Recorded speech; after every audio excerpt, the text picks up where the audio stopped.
If statistical records are indeed true reflection of societal realities, then the fact that 1 out of 10 people fall ill after eating contaminated food, while 420,000 die globally every year from unsafe food, justifies the quantum of attention that food, indeed the need for safe food, is enjoying globally on a day like this.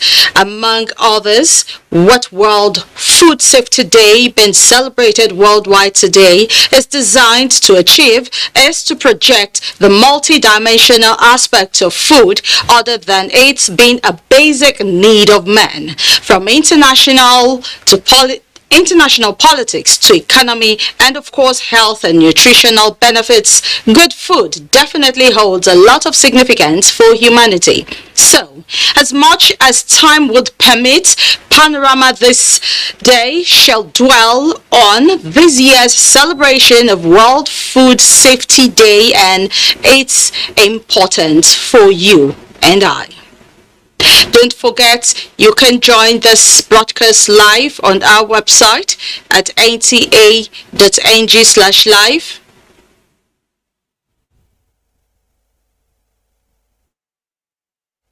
Don't forget, you can join this news broadcast on our website at nta.ng/alllive and on all our other social media handles displayed on your screen for updates.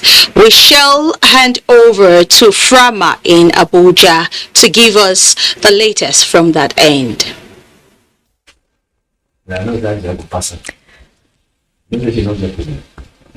Thanks, Adiola. And here in Abuja, all eyes are in Eagle Square venue of the APC National Convention, which is expected to produce the next party standard bearer for the 2023 general election. And our correspondents are there to give us updates on the happenings.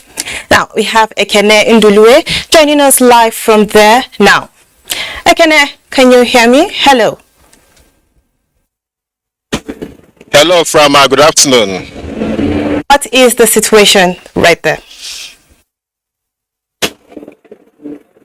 Okay, not pretty much has changed since I spoke to you in the morning.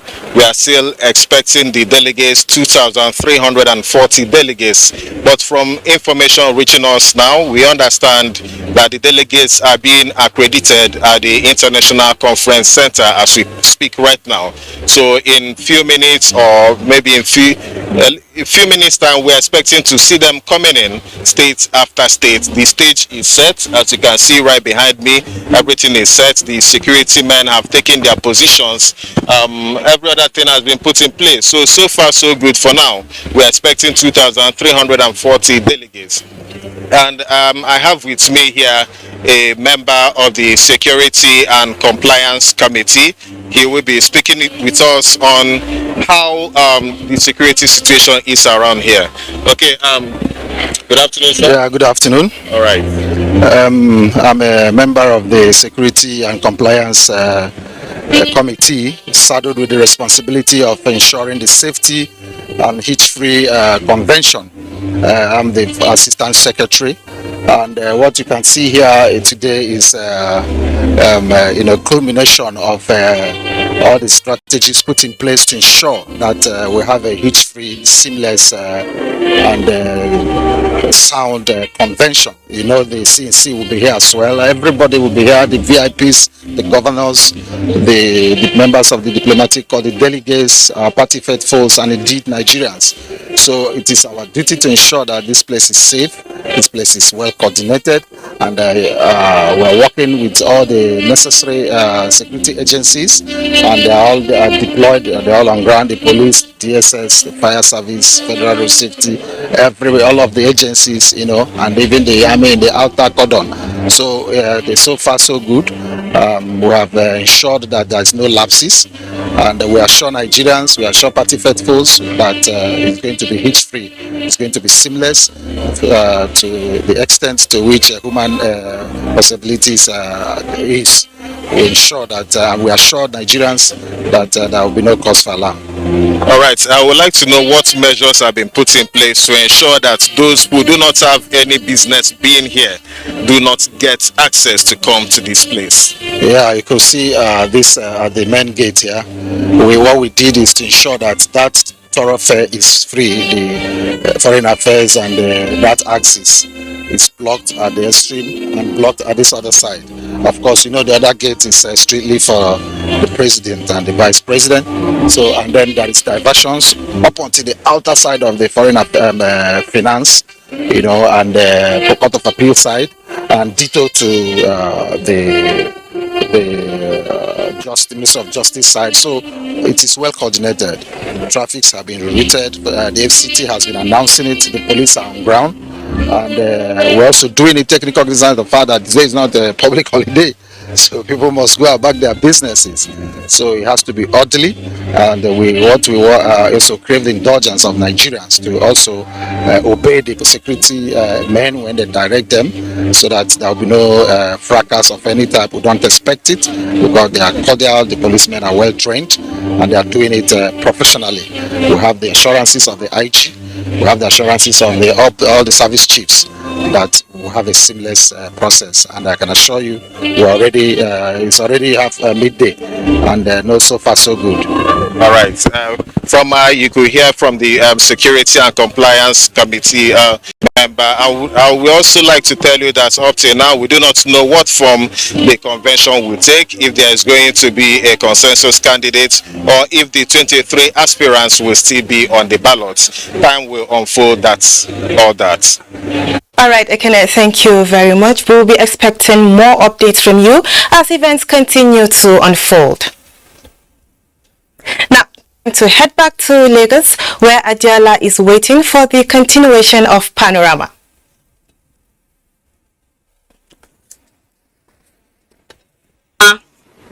Well, it was a long night for all the Progressives Congress governors on the eve of the party's special convention and presidential primary. And part of their strategic consultations informed this meeting with the National Working Committee at the party's National Secretariat behind closed doors.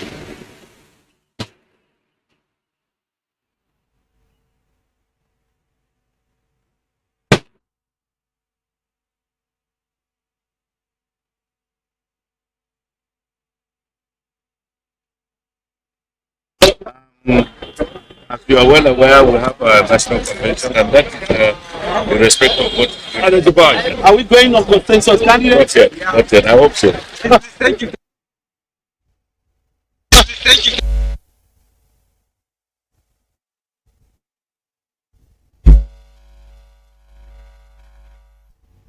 The party, Suleiman Argungu, interacted with the media on some decisions of the National Working Committee. But it's not an issue that has been discussed on the floor of the NWC. And we have just, like you are all aware, just recently, about 2 days ago, the Northern Governors meeting had a meeting that the leadership of this country under all Progressive Congress should go to the north, and equally the Southern Governors also affirmed that. So we, as members of the NWC, we are also with the governors on what they have said.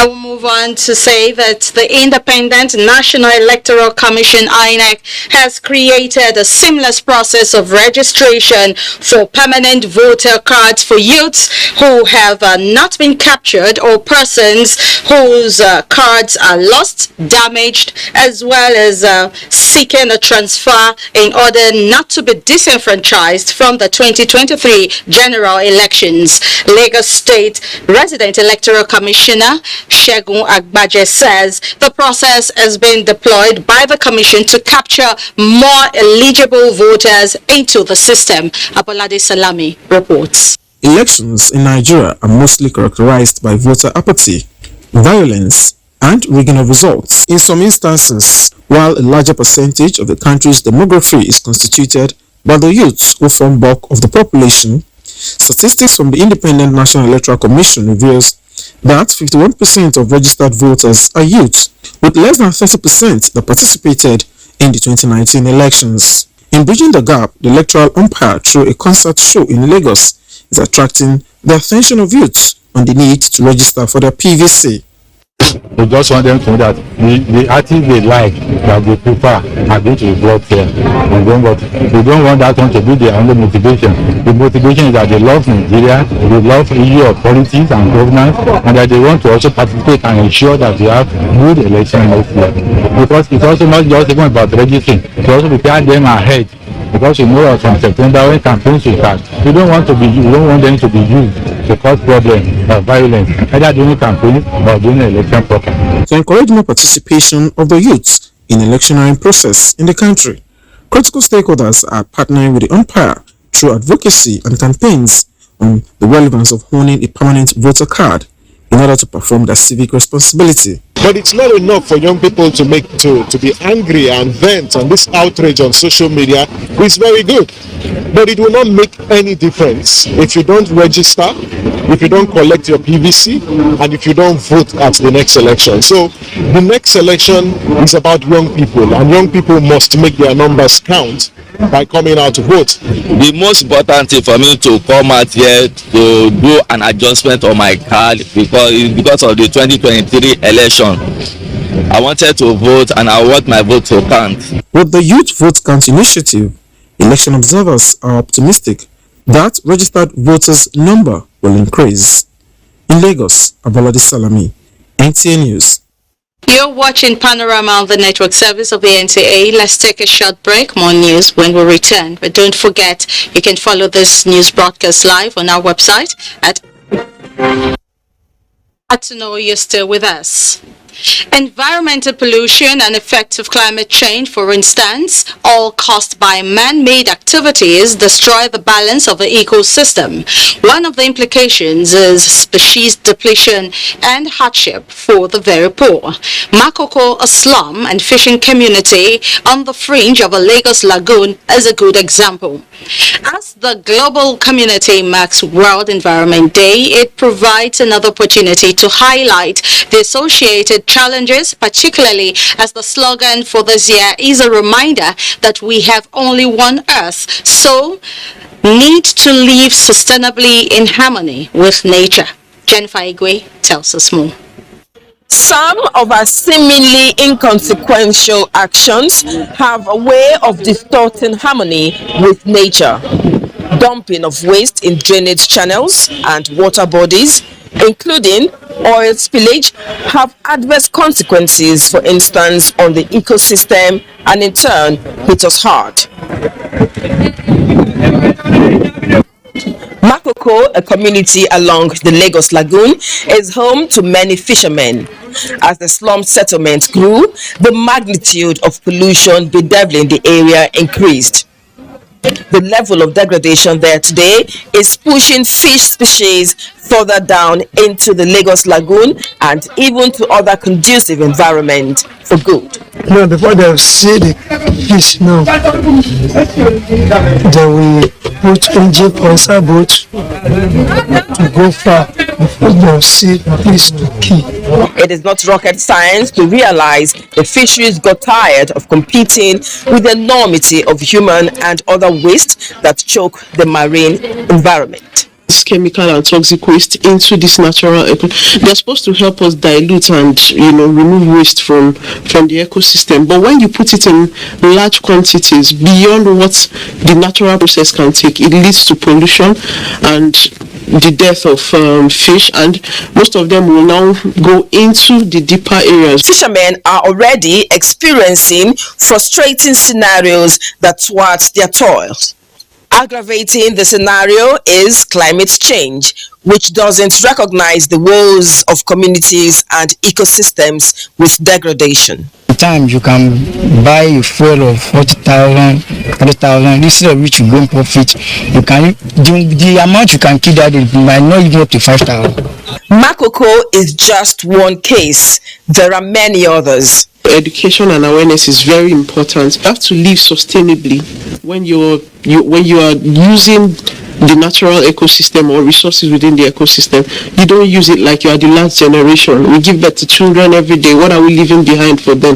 Is it a polluted ecosystem? So individuals, communities, civil society groups, corporate organizations and government all have a part to play to check pollution and other environment unfriendly actions that can hinder us from living sustainably in harmony with nature.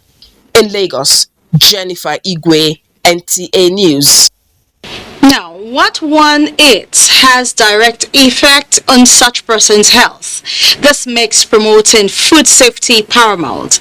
It is against this background that the United Nations General Assembly set aside 7th day of June annually to mark the day with the aim of drawing global attention and mobilizing action to prevent, detect and manage foodborne risk and improve health. As the world marks this year's International Food Safety Day, Diana Ajale examines the level of food safety and preservation in Nigeria. Uncontaminated food promotes good health. Little wonder, the United Nations tagged this year's World Food Safety Day, Safer Food, Better Health. This is an avenue to strengthen effort towards ensuring that the burden of foodborne diseases is reduced, if not eliminated. How safe are foodstuffs in Nigeria, especially perishable farm produce? If we want to ensure food safety, we must make sure that we fix our electricity problem. So those foods that usually get perished easily, we'll be able to store them in those cold rooms so that when the food are off seasons, we have on-season foods and off-season. For example, mango just left us, you understand? But when those fruits are off-season, they will be able to bring out those foods they'll be able to store. It should start from the farm. What kind of chemicals is being used on our food? Because it is adversely affecting the human health, degenerating our health, not helping us to live longer as we would love to. So we need to start rethinking the way we preserve our food in Nigeria. Can the policies around synthetic fertilizers and synthetic pesticides be changed a little bit? Can the government please look into it and see the pesticides that are not good for human health? Can it be banned to make sure that our farmers are there strictly to helping us eat good food right from the farm? Findings by the World Health Organization, WHO, shows that foodborne diseases affect 1 in 10 people globally each year, ranging from mild to deadly. The good news here is that this can be prevented. If people eat well, they will stay safe. A lot of illnesses are induced by malnutrition. It's really very important that people have this awareness that they should eat natural, because it will help you to naturally fight, build up your immune system and fight diseases. Food Safety Day celebration was established in 2018 by the United Nations General Assembly. It is gently facilitated in collaboration with World Health Organization, WHO, Food and Agriculture Organization of United Nations, FAO, and member states and other stakeholders. In Lagos, Diana Ajale, NTA News. Now I'm being joined via Zoom from Abuja by the Director of Laboratory Management, Nigeria Agricultural Warranting Service, Ebenezer Idachaba. Thank you for joining us on Panorama. Yeah, thank you. Good afternoon. Now, so many numbers that of victims have been attached to consumption of unsafe food around the world. This tends to underscore the importance of the theme for this year's celebration. So, in a world where many are only concerned about just getting something to eat, how important is food safety? All right, thank you very much. So food safety is a very critical aspect of the total well-being of human beings. If food is not safe, the likelihood is for you to have a population that is consistently sick. And when you have a population that is sick, it means your productivity will definitely reduce significantly. Now, what happens is that contamination happens where food is not preserved the way it's supposed to be preserved. Beginning from production, we begin to look at how food safety concerns are taken care of. If you do not have good production from the field, it is likely that you will transmit disease that could cause food poisoning from the field to storage. And back in storage, when you do not do adequate and appropriate storage procedure, it is very likely that you again have those kind of contamination. Chief amongst these are issues of aflatoxin and issues of pesticide residue, which are becoming very, very serious challenges in the whole food security network. These are issues, these are poisons that can actually lead to very severe illnesses, and in extreme cases can actually lead to death. The concerns in the Nigerian Cultural Quarantine Service is to see that we bar as much as possible all those things that will lead to contamination, especially when it comes to mycotoxins as regards aflatoxins. The storage of oil seeds, which are very much affected by these things, are taken seriously. Ours is to do the advocacy and to bring to the knowledge of our stakeholders and the population that it is very important for you to do appropriate storage when it comes to these commodities. Idacheba, sir, where do you belong in the debate about GMOs? And if we are going to have adequate food with or without GMOs, what policy would you advocate?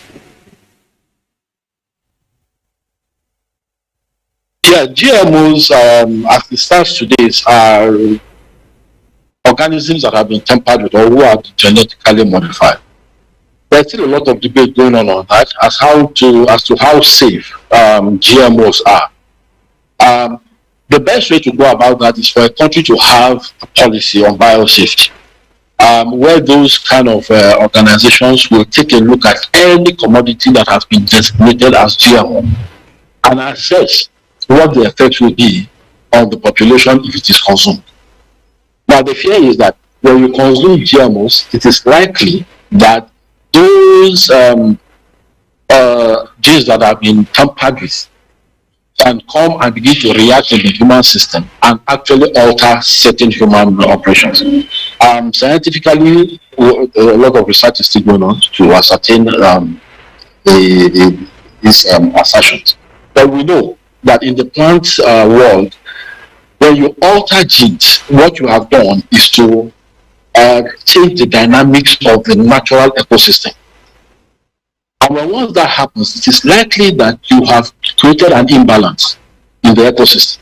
And when once that happens again, it means that there are likely to be offshoots of other effects arising from this alteration.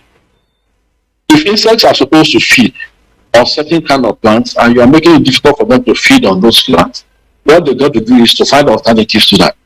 And when once that happens, you will have an outbreak because they are now moving from their natural eco-feeding systems into other that are not usual to them. And so that creates a lot of imbalance. So when we begin to have issues of emerging pests and other issues of rampant indiscriminate infestation there and there, it's as a result of certain imbalances that have been created in the ecosystem. So, quickly before I let you go, how do we get the next generation to embrace food safety? Quickly. Very well. What we need to do is to relatively go back to our ways of doing things. Let's eat as natural as possible. Avoid as much of storage food and leftover foods as much as possible. Because a lot of these things, when they're going into processing and they are stored, they need to have expiry dates. And once they exceed this date, it's likely that they become poisonous. So let's do more of the green feeding and habit of eating straight from the field rather than on preserved issues. And when we have to eat preserved things, it is our responsibility to be sure that these things are not contaminated and they are preserved under ambient and normal environment that will not lead to any kind of Thank you so much, Ebenezer Idachaba, the Director of Laboratory Management, Nigeria Agriculture Warranty Service, for your insights on Panorama today. We thank you for your time. Thank you very much. I appreciate your time. And that's Panorama this edition. We thank you for sharing your time with us. Do remember that you need to join the NTA to stand against rape and rapists. I am Adeola Komiakiri. Enjoy the rest of your day.